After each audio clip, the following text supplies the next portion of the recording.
Zoom call with some clients. That was a different organization of self for me.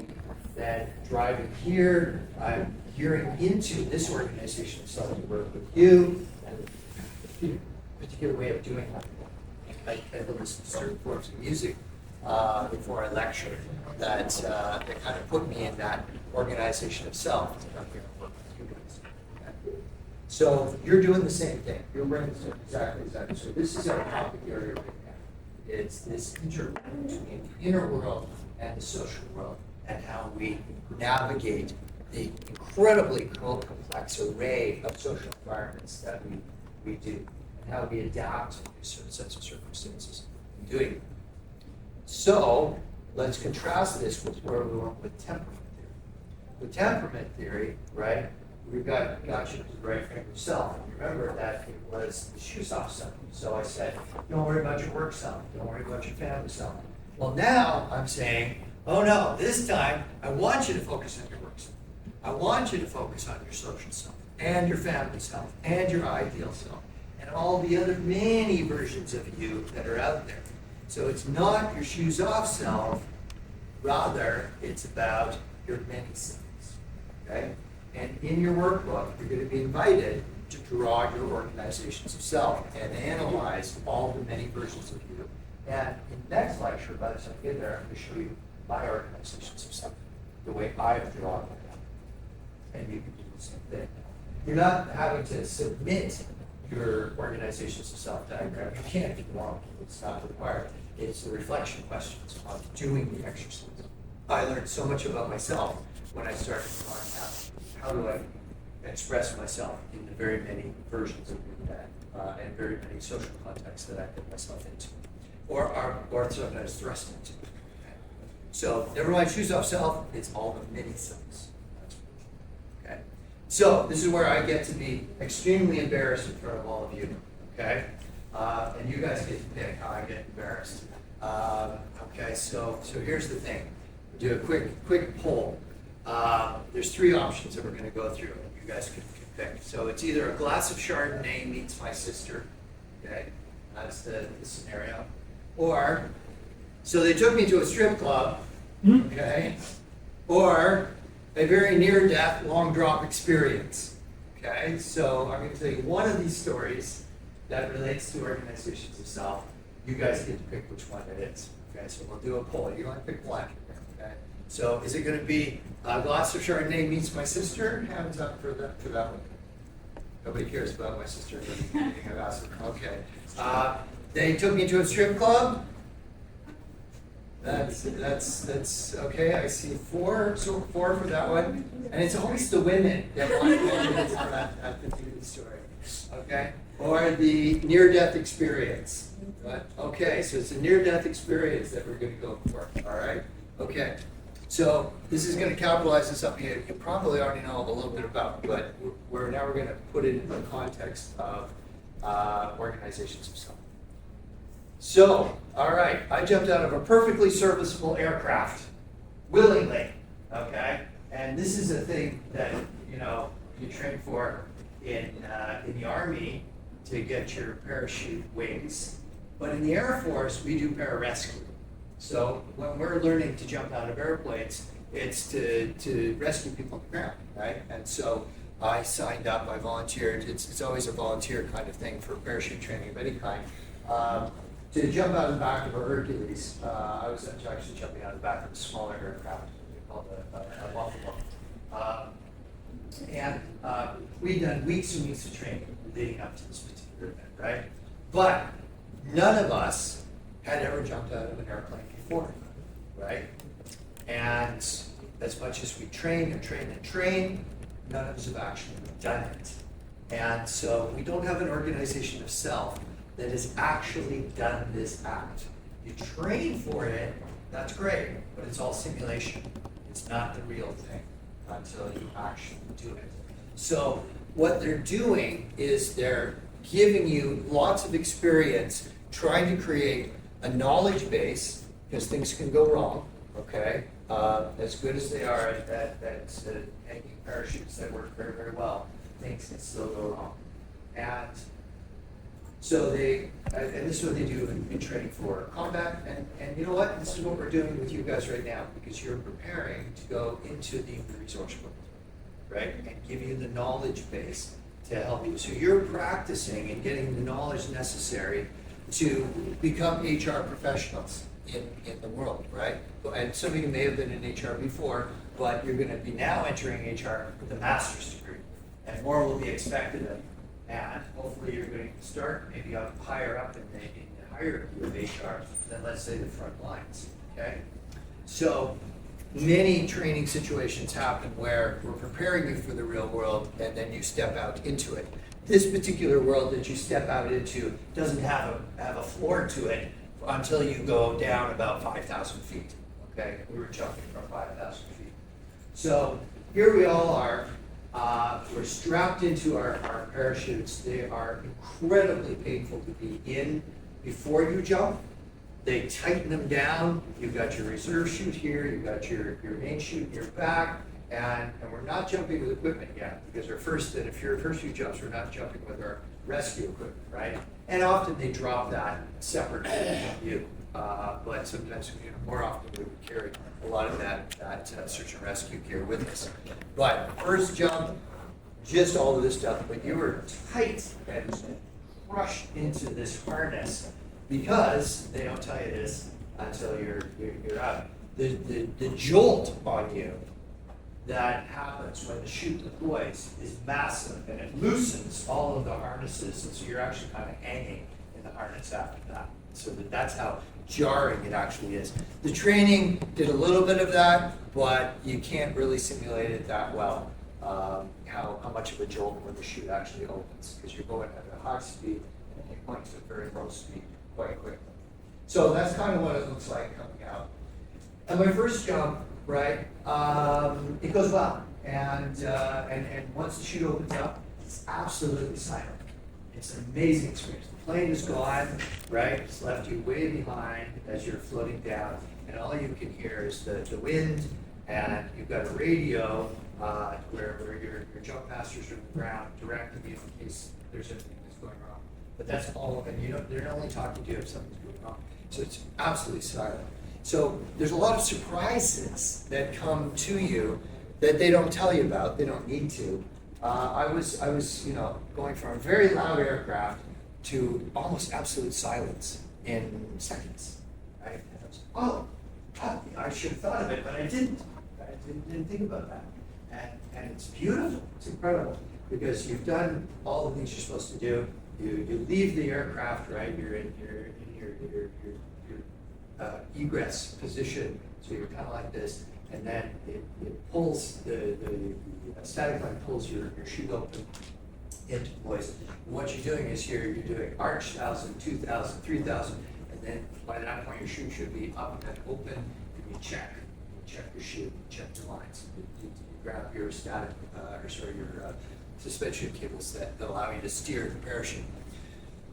So everything went well on the first jump. And so I think, okay, I've got an organization of self for jumping out of an airplane now, right? I have one jump under my belt. Well, on my second jump, things didn't quite go as planned. And so when I left the aircraft, I go arch 1,000, 2,000, 3,000, check. And I didn't finish that, because by the time that was happening, much chaos was ensuing. Because as I looked up, that's what I was seeing, okay? I was not seeing a parachute above my head open up as a big sort of mushroom cap. I was seeing something like that. So you see, I was looking at blue sky and clouds. That's not actually me, but it's a really good enactment of what I was looking for.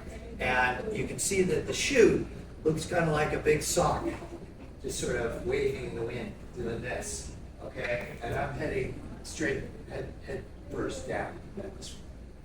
Now, I do not have an organization of self for this situation, right? Now, I'm trained for what to do if you have a partial malfunction. Full malfunction is a different set of training, where the chute just doesn't open. And in some respects, it's a little bit easier, because you've got a reserve chute, and if something does go wrong, your chute doesn't open. And the reserve chute, if you hit a certain speed, will automatically open, or you can pull it, okay? And normally you With a partial malfunction, it's more complicated. Because if I pull my reserve chute, first my reserve chute won't open automatically because this situation slows me down just enough that it won't set the pressure gauge off to deploy the reserve chute. So it's on me to pull it.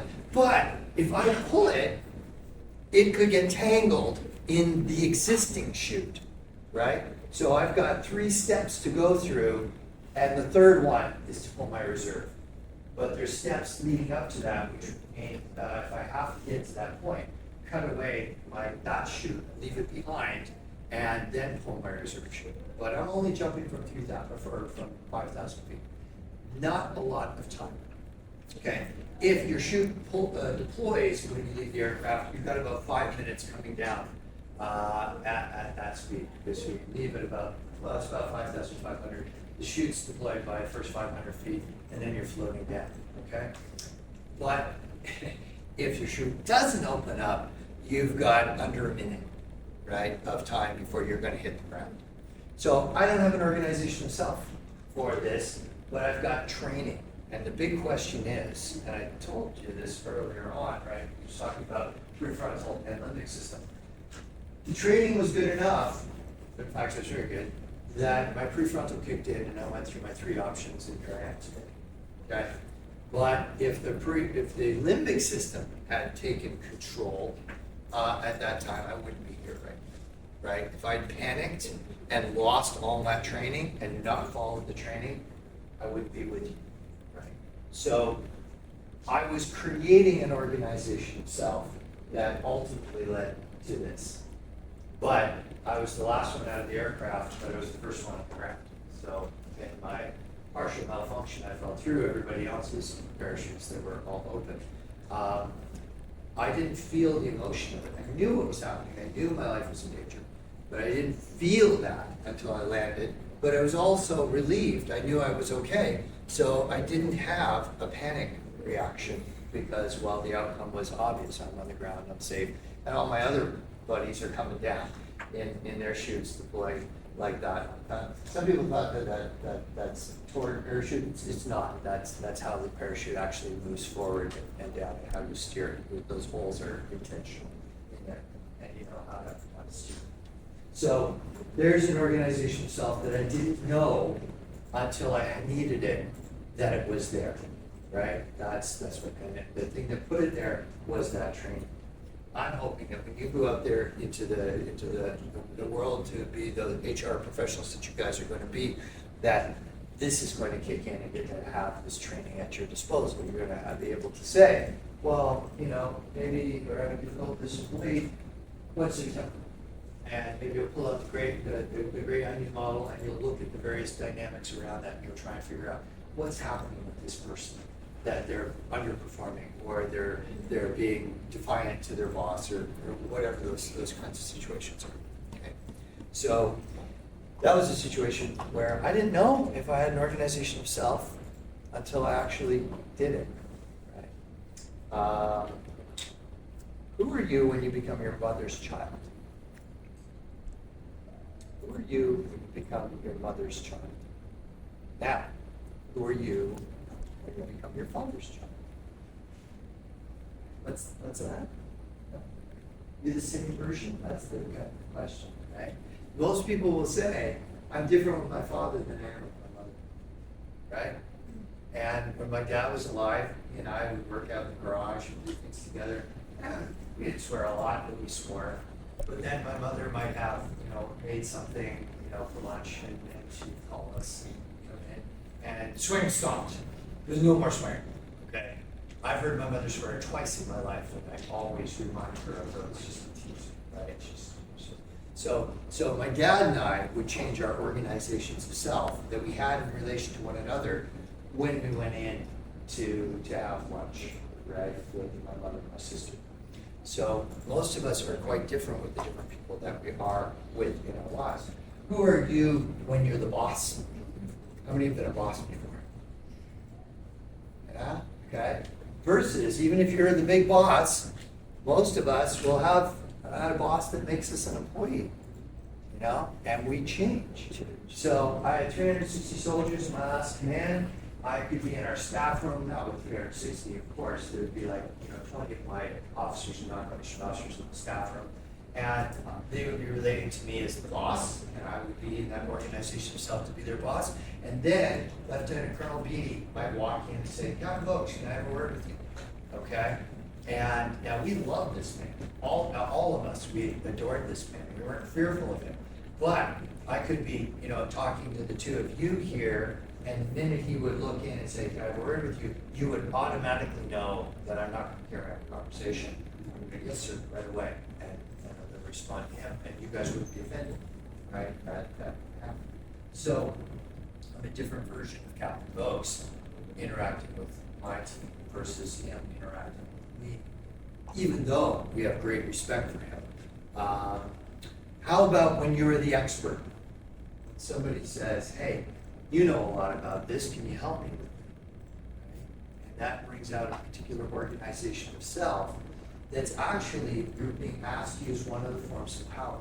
So expert power is one of the 12 forms of power. And you might say, wow, that feels really good, right? It feels great that they're acknowledging my expertise in this. Or you might be like my first year in university, is I was a second lieutenant, and I was in Cold Lake, but I had just done, a year at McMaster University doing one psychology course. So it was one first semester, one second. So it's intro psych, and then I had 4 other courses. I'm in the officer's mess with my colleagues, and somebody says, Dad, you're a psych major. I'm having difficulty with my girlfriend. What do you think I should do? And I'm like, okay, so I didn't know about social power then, but he's giving me extra power. And I'm like, whoa, look, yeah, I'm a psych major, but I got one psychology course here. Don't bring me in on that, right?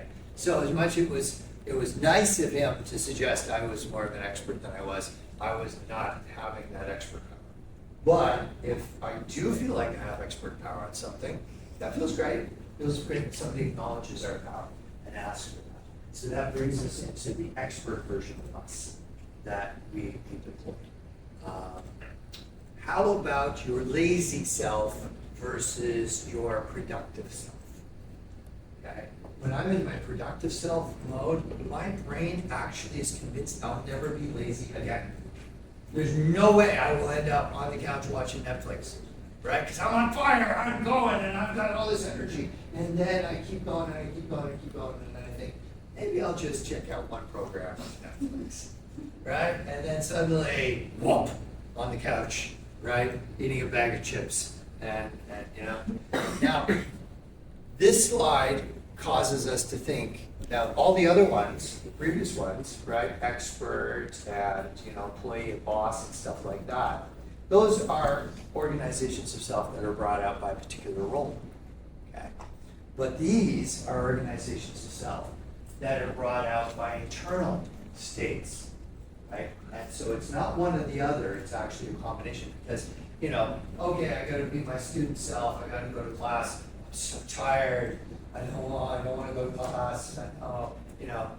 So I know that's the organization of self I need to be, but my internal state is going, but I didn't get any sleep last night, or I stayed up late talking to my friends back in my country, of origin, and now I'm kind of exhausted. So it's an interplay between our inner world and the social world that we're playing or attuned to, plus our personality. How about your competitive self versus your cooperative self? Okay. What brings out the cooperative self versus your competitive self? And competition isn't only about sports, right? That's a place where we often see it. But it's not only about that. Because it could be, I'm in competition for the attentions of this particular person. And somebody I know is also in competition with me to get their attention because I want to date them and they want to. Okay, so there's a competitive organization that can come out. So what brings those out in me? And how about our energized self versus our exhausted self? And we know that our brain works differently in those two conditions because our energized self, we've got all of that energic and attentional resources available to our brain, and that's where we feel like, it's fully functioning. As the day wears on, we go more limbic because the prefrontal cortex is the first part of the brain to offline when we're fatigued, right? So we become more limbic.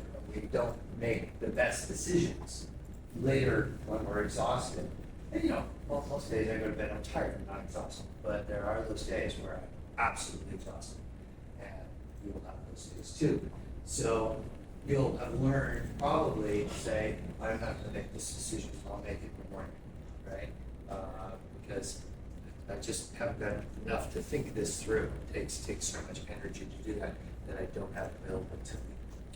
So this is just sort of a smattering of organizations of self. Here's another one. Who are you when no one else is in the room? You're not in a role situation. It's only your internal states, only your motivation, but there could be demand characteristics that are existing too. No one else is here, none of my flatmates are here at home, and I need to study. Versus, no, I just finished an exam, I can take the night off, very different organization of self. But this would be maybe the closest you could get to, in some cases, your shoes off something, right? Nobody's kind of putting role pressure on me. I might be, because I got to study, or I got to write that paper, or that. So, different organizations of self, different versions of this. Ever have days like these? And I'm going to guarantee you have, because we all have. This picture kind of captures it, but I'm going to put some words. There's just this look to that picture. So here we are. The brain says, "Hey, what you doing?" And you say back to brain, "Nothing, just chilling." And then brain says, "Would you like to think about all your many failures?" And you go, wait, no. And then brain goes, away we go. Let me just bring to mind all the times we've screwed up, shall we? Okay. Now, that is a situation that is a fairly normal situation, right? It's days like these where a particular organization of self is the inner critic demands to be recognized, okay? The only people that don't have an inner critic are people who, well, I'll say suffer and cause other people to suffer because they're grandiose narcissists, okay? They actually are very shallow and very vulnerable individuals. They're not happy that we're going to come to that because that's one of the 4 dark personality traits. But they don't have an inner critic because as far as they're concerned, they are perfect as they are, okay? Now, it's just a psychological trick. It's a psychological strategy that doesn't serve them well or anybody else. But they push themselves to the top, and if anything goes wrong, it's not my fault, it's your fault, right? You didn't do it. If you've done things right, everything will be fine. It's not on me. So they don't have the inner critic, but that, if you do, that's a good thing, okay? Because the inner critic is something that gives you perspective on you and the world, okay? The danger can be on the other side, not being a narcissist, but going to the other extreme, is that your inner critic could become an inner bully. And just you end up beating yourself up. That can happen to us too. Okay? There are ways out of that, for sure, but we all have an inner critic. What's happening when the inner critic goes off, right, okay, is, and it can happen anytime. It can happen even after great success. That was a great presentation, and I feel like I did my part, and it was, I felt really good at doing that. And then the brain can sort of, don't get too sure of yourself, because remember that other time you messed up. And then, in that organization of self, it readily accesses the many other times that we screw up too. So this is hinting at something that's very central to organizations of self. And that is that our brains dampen down certain things in one organization of self to accentuate other things. So it can be really hard when your inner critic is saying, let me tell you all the times you screwed up, for you to remember all the many times you didn't screw up, right? Or to accentuate those. Yeah, but I kind of did graduate school. Yeah, but I've got all these incredible opportunities going forward because I'm getting a master's degree. And so few people actually get one of those. The inner critic is, yeah, but you screwed up before. Yeah, you screwed up. Yeah, you failed at this, right? And we all have. So that's just the interplay between that confident organization of self. Yeah, I've accomplished a lot of things in my life. And that, but I have screwed up too. So that's it. And the brain is full of these tensions. That's normal. That's the normal way for it to operate. So inner bully, that's a problem. Or no inner critic, that's a problem too, because that would suggest that you're probably narcissistic. Okay? That's a big problem. That's one of the dark personality traits. So, where does this take us? Actually, we'll finish this slide and we'll take a quick break. So personality shapes behavior, and culture shapes behavior, and there are demand characteristics to situations that cue us as to how to be in a situation. But if you've never been in that situation, you can't read the demand characteristics, the subtle cues accurately, right? In order to know how to behave in this situation. So I was dating a woman in late high school, and she brought me home to have dinner with her family. And her family played a special game at dinner time. And my family doesn't play games at dinner time. We just eat and talk, right? We just talk, we have a nice time, and that's what, but no, they played a special game. And so I'm being introduced to the culture of a family I don't know. I know her, and I've just met her parents and her sister. And their big game, and her brother, was who can eat the quietest? Okay, well, I have never practiced eating quietly before. I don't think I make a lot of noise with that, but they have been practicing all their lives, right? And so I felt like, how do I get out of this situation, right? It was just very, very awkward situation. So I'm being invited into and I don't know if they're just kidding. Maybe this is just a joke they play on people, or is this something they really do? I can't read the demand characteristics.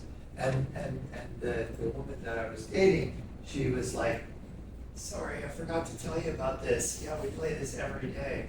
And I'm like, oh my God. And lo and behold, yeah, they're very, very quiet eaters. I don't know what the joy of the game was, but they obviously enjoyed it.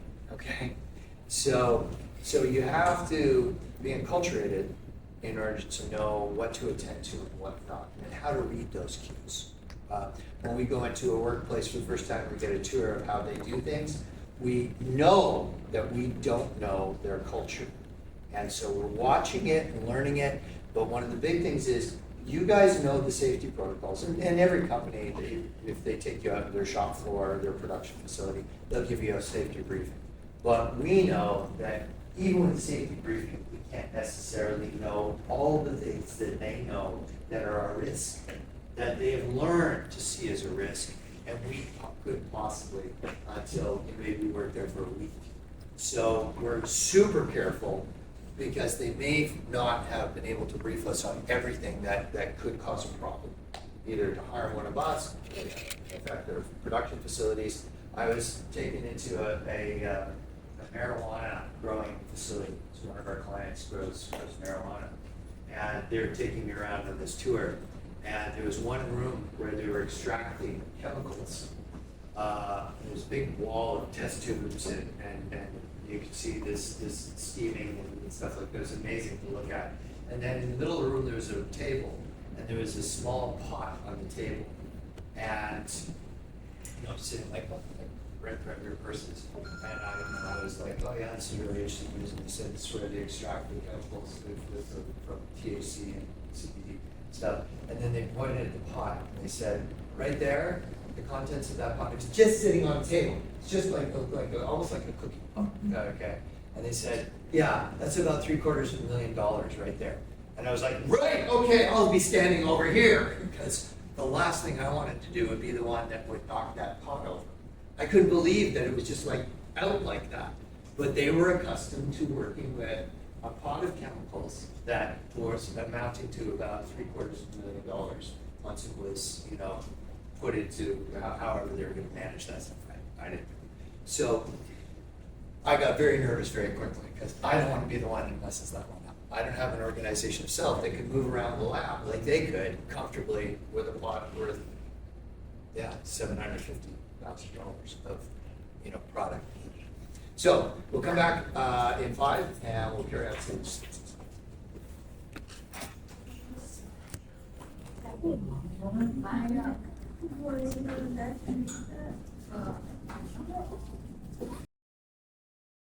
all to be uploading an invitation for anybody who wants to come out on type theory, to come out on October 17th. If you're interested in learning about your personality type, you come to that session, you'll know your type.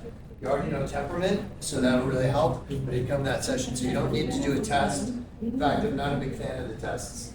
We do testing for jobs, and I'm a big fan of those testing. But something like the Myers-Briggs type indicator or some of the tests that when I get that percent, you don't need them. You'll figure it out when you learn the dimensions. And if you learn the dimensions, you can use the theory. But if the test just tells you what your profile is, oh, you're INFJ, which is my type. Okay, that's nice. So what do I do with that? So you come out, you learn the theory, you can put it in practice. And again, it is right on top of temperament. So it's a great theory to learn. So to organizations of self. Well, this idea of organizations of self is a really new one, and it transcends the explanation of self in terms of personality and temperament alone. It builds on that. Okay, so it doesn't deny personality and temperament. It says that's a starting point, but we got to understand how we show up so differently with our mom or our dad, or as a boss, or as an employee, or as somebody who is, highly competitive in this situation, but highly cooperative in another one. There's so many more organizations of self. You're going to have an opportunity to draw yours through your workload. Okay. So it represents that intersection of the inner world of each one of us as an individual with the outer world where we're interacting as a version of us for the purposes for which we're in that setting, in that situation. So we construct an organization of self, and it's a creative process. The first few times we're trying it on, but when it works, it becomes something we recreate. And think about it this, you have had so many versions of you in relation to your parents, because when you were 10 years old interacting with your mother, or 20 years old interacting with your mother, there's a different relationship you have with them. You're still your parent, you're still their child. My mother knows what I do. She's very proud to tell people, oh yes, my son's a doctor. But when I interface with her, I'm still her little boy, right? And I will be forever that way. And so these are but I'm not her little boy the way I was when I was 10. That's different. So this theory of organizations of self is based on the understanding of the mutual interplay between the person and their social environment. The social environment being primarily other brains. It's brains interacting with brains. That is social interaction. Social life is, so this body is carrying around this brain to interact with your brain in your particular body, right? And so social psychology is those brains getting carried around by bodies so that we can interact with one another. And don't think that organizations of self are just to conform, because sometimes we'll show up in a situation to challenge the cultural, right? We may show up in such a way that we're saying, no, I'm not going to conform. I'm uncomfortable with it. So if you had chosen, so they took me to a strip club scenario, I would have told you the story in such a way to understand that I never wanted to go to that strip club situation. And didn't revisit it. They took me a few days before I was getting married. It's this cultural sort of tradition here to take somebody to a bachelor party and sometimes we go to a strip club. And it was ego dystonic to me. Now there's a key phrase, ego syntonic and ego dystonic. You need to know those phrases. They're in your workbook as well. I won't be talking about them very shortly, but the idea is going to a strip club was ego dystonic. I did not want to become somebody who was comfortable going to strip clubs. Okay? Now, I'm not approved. I teach classes on human sexuality and psychology and whatnot, so that's not the idea. It's just that strip clubs are an exploitation. They're not about human sexuality. They're about exploiting people, particularly the women who are doing the work in that environment. There is, Windsor has a number of strip clubs. It's not something we're particularly proud of here. And I don't know if it still exists, but there was one where men took their clothes off, typically for women. And I'm also told that the women are more boisterous even than the men are at strip clubs. So you could check into it if you're so inclined. But that depends on whether or not going to a strip club would be ego syntonic for you or ego dystonic. You're not comfortable with that environment, or hey, that could be fun, right? I could try that on. So that's the idea here, that we're going to bring that forward. So in certain situations, maybe I don't like the culture that's formed amongst my friend group. Maybe my friend group is expanded, and somebody who is very narcissistic has come in and joined that friend group, and they are creating a very psychologically unsafe space by cracking jokes that are belittling of members of that, and I may want to show up and say, hey, you know what, that's not cool. That's not how we are here. We don't trash talk other people, in our friend group. So I can create an organization of self to take on something about the social situation I'm entering that I don't like. Okay. All right. So where does this take us? Well, we construct. The construct postulates that we are wired to negotiate our inner and outer worlds through this forming, reforming, modifying, and blending a constellation of organizations of self.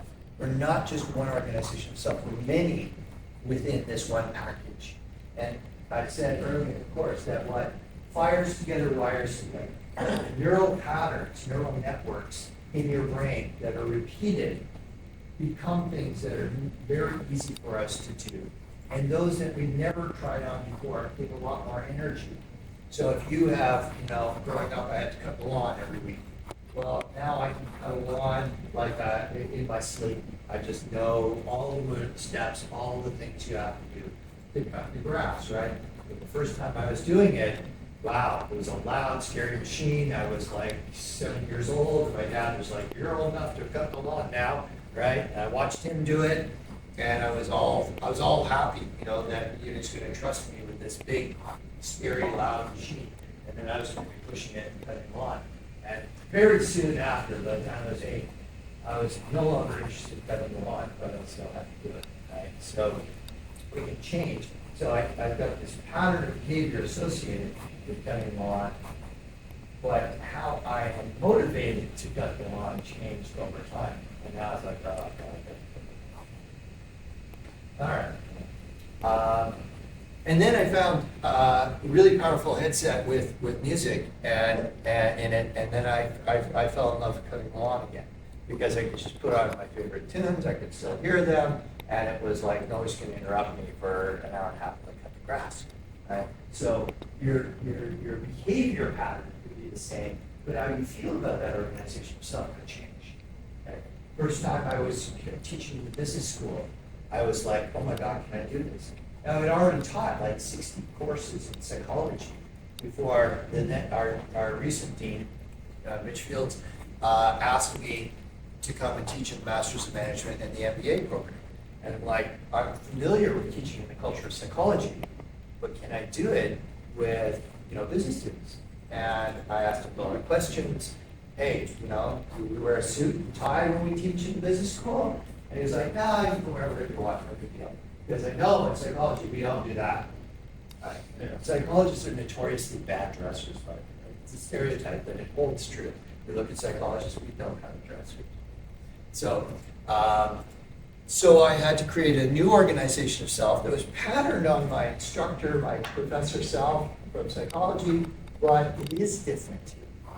I interact with you guys differently than I do my intro psych students. So if you do come out on October 17th, you'll see me keeping a higher power distance between myself and the students. It's not that I don't want them to come talk to me, but I keep that power distance there. I'm talking to 240 students, and I need to do that. So I'm a different professor a little bit in that context. Not terribly, but I feel different in that context. I like them both. I love coming here and working with you guys. If I had to choose, this is probably where I want to be. Like, you guys are so much fun to work with. So they're fun too, but in a different way. So each of our many organizations of self is understood as a response to being embedded in social relationships and identifying ourselves as occupying different social roles, right? So my parent organization of self with my 20-year-old son very different than when I was making him breakfast and organizing the slices of apple and the bacon and the eggs on his plate to look like a smiley face. If I did that for my 20-year-old son, he'd be like, well, thanks, Dad, for the throwback to when I was, 6. And he'd laugh, but, every meal for him, I would make whatever I was cooking into some kind of picture on his plate. Okay? Wouldn't think to do that today. But he brought that up. He said, remember I used to do that? I was like, yeah, I was trying to do that, right? And the role was very different as his dad, as a single dad, being like his whole parenting role, So while one personality remains consistent over our lifetimes, right? We adapt to social expectations that we seek to engage in through the formation and reformation of these organizations of self. We'll be going deep into that. So, social power enters the picture. And that means that 12 forms of social power that we'll be studying later are very much evident in the expressions of our organizations of self. Each organization of self is coming to the table with those people to interact in a particular way towards a particular end. So, most people, when they think about power, they think about power struggles, right? If I say, oh, it's all about power, you go, yeah, people are struggling for power. Well, this situation right here is an interaction, and it is all mediated through social power, and I don't feel that my power is being tested, and you want me to be successful in exercising my power with it. So let's look at how that works. We're going to be going into 12 forms, but I just want you to understand power is embedded in every organization itself. So here's how it works. I am here because of a number of forms of power, but it starts with legitimate power. So I earned a PhD in applied social psychology, IOPsych, and the business school, and the people that, one time there was a particular person, Dr. Mitchfield, said, yeah, we want this guy to come here. So I'm here by the legitimate power of the business school, which is its power, legitimate power of the university. And so they say, your credentials qualify you to stand here and be a professor. Okay? That's just one form. You're also here on the basis of legitimate power because you had to apply to get in. You had to demonstrate your capacity and ability to go in towards earning a master's degree. So you are legitimate, you have a student card. That means you have every right to be here and that you've chosen to be here, and so you have the legitimate power coming from the university as well to be the students in the graduate class. Okay, so that's just one point. Now, according to the work that I did to get a PhD, that's to give me expert power. And if you don't care about biopsychology and social psychology, you're not going to give me expert power because, well, what my dad used to say, he wanted me to be an engineer. I told him I could be a psychologist. He's like, what is this psychology shit anyway? Okay, he was not impressed by that, and he was not going to give me expert power. Now, as I got my more experience and more training and whatnot, eventually he made some mistakes in business that I could have helped to prevent, and then I helped to get him out of it because he actually went to business with a psychopath, and he didn't know it. And I was able to help him get out of that situation. And then suddenly it's like, oh, psychology is kind of useful. Okay? And so he started to give me expert power. And every time he launched a new business venture, because he was an entrepreneur, he would say, hey, can you come to Toronto this weekend? I got some new business partners I want you to have dinner with. And that was code for figure out if I'm about to join a business venture with somebody who's psychopathic, right? Or Machiavellian or something like that. So he changed from not giving me expert power to giving me expert power. Now, you guys are becoming experts in resources. And you're hoping that my expert power is something that you can absorb and maybe use down the line. So if what I'm saying is making sense to you, then you are giving me reality shaping power. Okay? But you don't have to. You might say, I don't believe anything this guy's saying. I'm just going to memorize what I have to for the exam, and I'll never use this stuff. So you wouldn't be giving me reality shaping power. You would simply be engaging in an exchange. Here's how I get through the course. Okay? That's memorize what he says, regurgitate an exam, get all done. Okay? So there's power unfolding in this room, but we're not contesting it, we're not struggling over it. It has happened, not to me, but I've seen it happen with some profs where a student or some group of students actually start to challenge the competencies of the professor. And they really sort of are dismissive of the professor, and it really shows in the classroom. And it creates all kinds of tensions. And the other students are like, they're torn between, their classmates and the professor. That's creating a power struggle in the classroom. Who's saying, whose reality gets to be adopted as the truth or not, okay? So I've just identified 3 forms of social power, and you're here by virtue of a legitimate power, and you're hoping that I can make the case that it's worth listening to what I have to say, right? And that you can do something. So social power comes into play in this way. All organizations of self are predicated on social power dynamic. And that's even in the informal kinds of situations. So this morning at breakfast table, my son, he's his last semester of game design. He's going to have to go out there and get a job, of January, and he's like, Dad, how best to tap into the business world, and how do I, and I've already got him on LinkedIn, and that's just a starting point, and there's a job fair this week on Thursday. By the way, you guys should know about that. There is a job fair for Windsor on Thursday. I'll try to remember to put that into the announcement as well. You don't necessarily, you go there to see what's out there, right? And sometimes I don't know too much about it right now, but it's very prevalent source with workforce services. So power plays a role. Origins, right? Many of our organizations of self are highly patterned and well practiced. Many more are crafted at the moment and adopted from other organizations of self. So to be a business prop, I borrowed versions of myself from psychology and tried them out and saw which aspects of me showing up for the class in business work, as well as they did in psychology program, which ones maybe don't. And so I've adapted myself over that time. So here's what we can do. We can be, an organization itself can become normative to us if it's successful, and once successful, then we're likely to repeat it. That worked well for me in that situation or in that social context, and so I'm going to try it again. Humor is quite a spectrum, right? What one person finds humorous, another person might not find humorous. That's a very common dynamic. I went to a casino last night. I don't gamble. I went to see a comedian, Eddie Izzard. Izzard, I absolutely love this comedian. My son and my wife love Eddie as well. But a lot of people would not find his humor engaging at all. They would never go to a show like that. Well, our organizations itself can actually use different forms of humor. So I came from a military context, and I worked in other contexts like fire, paramedic, and police.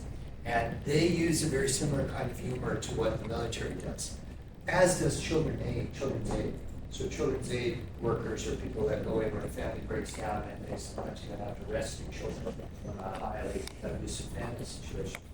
All of those groupings do things or see things that are very difficult to contend with. And so all of those areas I have seen, because I've been in them, not done all of the work of them, use very dark humor. They'll say things that you wouldn't find funny unless you're another paramedic or another soldier or another police officer or another children's aid worker. They will say things, and humor is used to decompress from the very, very difficult things that they see that could even induce trauma. But if the public were to hear them, and they know not to say these things in front of the public, right? So when I first started working with children's aid workers, I'd be in there working with management teams, and at first they would never use that form of language, but as they got more and more comfortable with me, the jokes would start to come out, and I would see how they use very dark humor, laughing about things that most people would laugh about, and couldn't see that as funny. So I have organizations of self where I can engage with that humor, I can understand it. Other people would not have those organizations themselves and go, oh my God, you're laughing at that? How can you laugh at something like that? Okay? But it's actually a coping strategy for them. Now, that's dramatic, but you probably, if you've got two different friend groups, I have my military friend group and my civilian friend group, we laugh about different things. And the military group, we swear more.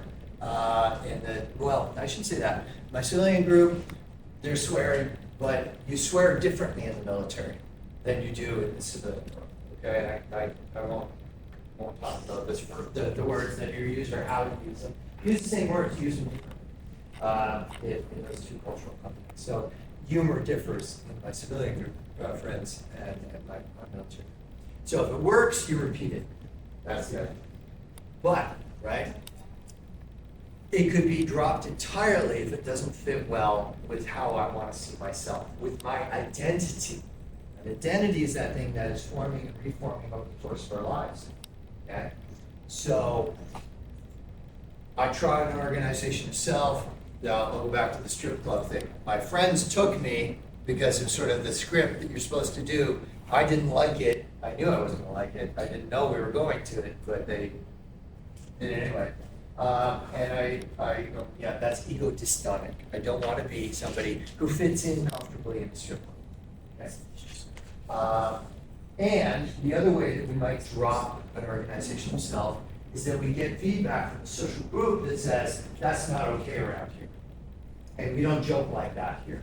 And so you drop that organizational self. And we see this happening in workplaces. Somebody's trying to come in, they try to fit in the workplace, they tell a joke, or they say something, and people kind of go, oh, joke like that. We don't say those words around here, okay? And you very quickly learn, okay, that didn't work. I'm going to readjust my organizations of self and try to get along better with these people going forward. So they'd be very cringe-worthy moments where we say the wrong thing, do the wrong thing in that moment. So we can drop it because it's ego dystonic. I don't want to be that person, or we can drop it because other people say the way you showed up there, not cool, not the way it would be the best way. Or we can adopt it and go, yeah, I like this environment, I like who this version of me is in this situation. So I'm going to continue to do that, and the more I do it, neurons fire together, the wires together. Easier and easier to do that. This past weekend, I did not this past weekend before, a 25-minute presentation at a conference, a healthcare conference. It's on Teamwork.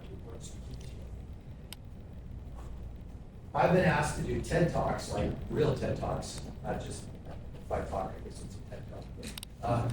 But real TED Talks a couple of times.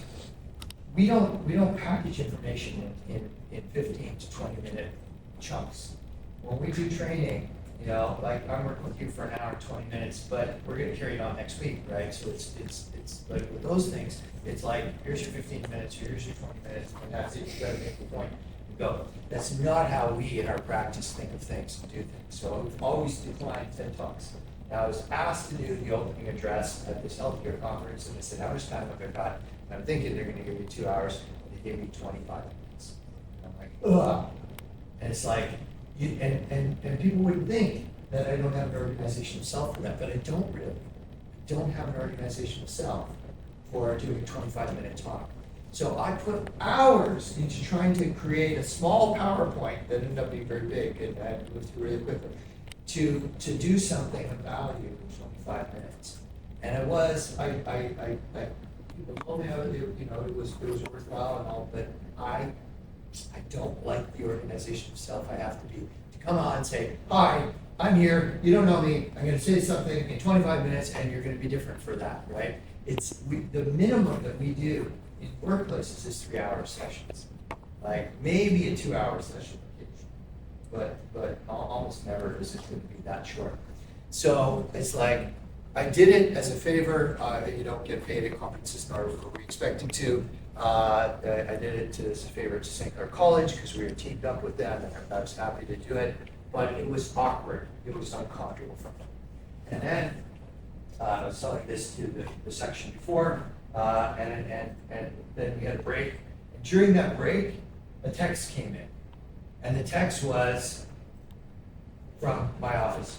And they said, yeah, you've been asked to do a 25-minute presentation to a group of CAOs, because we were in the municipality, so chief administrative officer. Same thing as a CEO, but in a municipality. So whether I wanted to be that organization of self again or not, I've been asked to do another one. Okay, so I got a little bit of practice now. I can start to build on that. And you'd think, well, you present all the time, right? I do, but not constrained like that. So it's counter, but I might be able to develop it. I've always sort of intended to, but it's like our clients don't never ask us to do that. But lo and behold, during a break, we're going to be doing it again, like it or not. I'm certainly not going to say no to the opportunity to address all of the chief executive officers from this part of the province. So, where's this take us? Well, a little bit more. Organizations of self are not just what we bring forward for the situation, knowing the right kind of humor to use, or knowing what people want to talk about in that social context or not, right? When I go camping, nobody wants to talk about psychology. They want to talk about, is it going to rain tonight? We need to cover up the tents with extra tarps or not, right? That's what we're talking about. Now, if I start talking psychology amongst my group of friends who go camping, they'll be like, yeah, I know you're a psychologist, Ted, but that's not what we're interested in. So I'd be out of sync with the nature of that work. So I'm dampening down psychology in those situations. But I can actually not even know the psychology when I've been out, doing kayaking and tenting for like a week. I'm not even thinking about psychology in those contexts. I'm thinking much more about organizations of self that I'm using from my past, which have more to do with what I'm doing in the present, which is, tenting and kayaking. And those have more to do with my organizations of self in the military days. And so I'm using skill sets that I developed there in order to accomplish that, not my organizations of self as a psychologist. Once we met some people who were, on the same track as we were, and they would go, hey, let's have dinner together. So we came together, we shared a meal.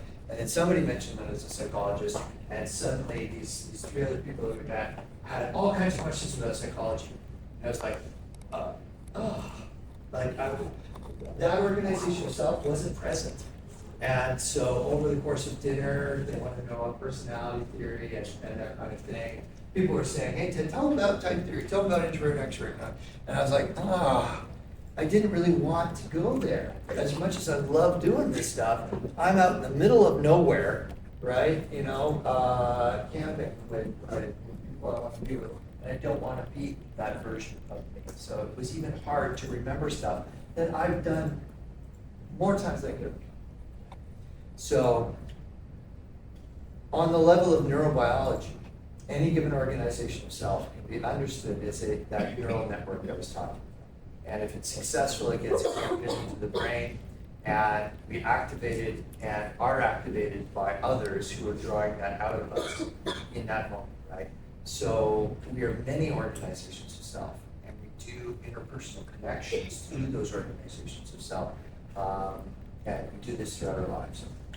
So it means that we're very unlikely to reach a point of saturation of organizations of self, right? We're constantly growing and adapting over the course of our lives.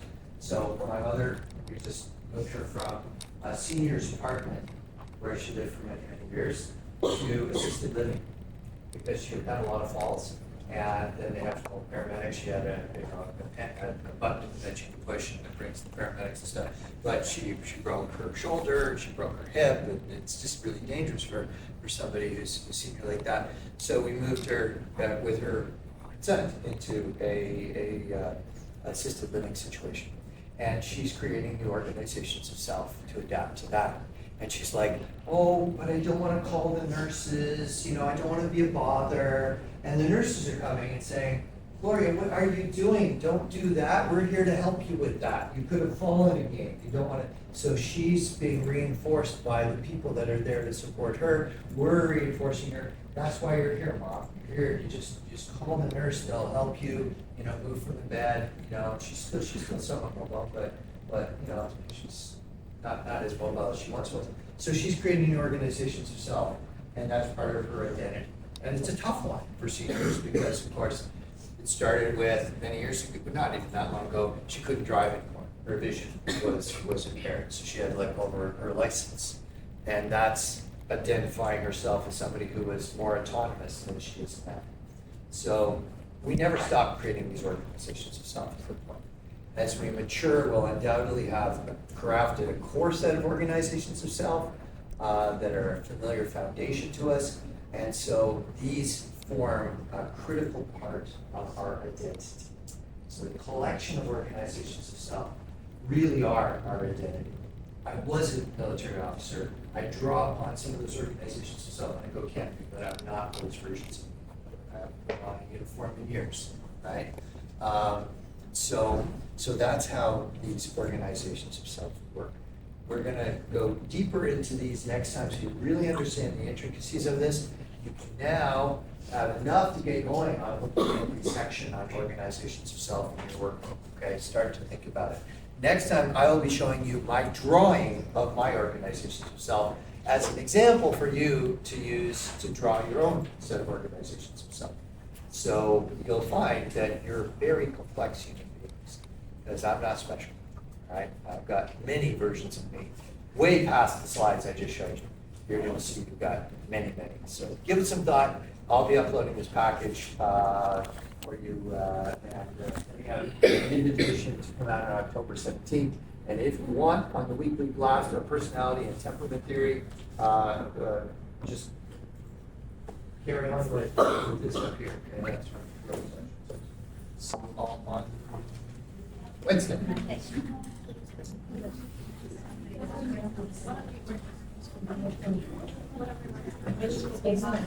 Yes.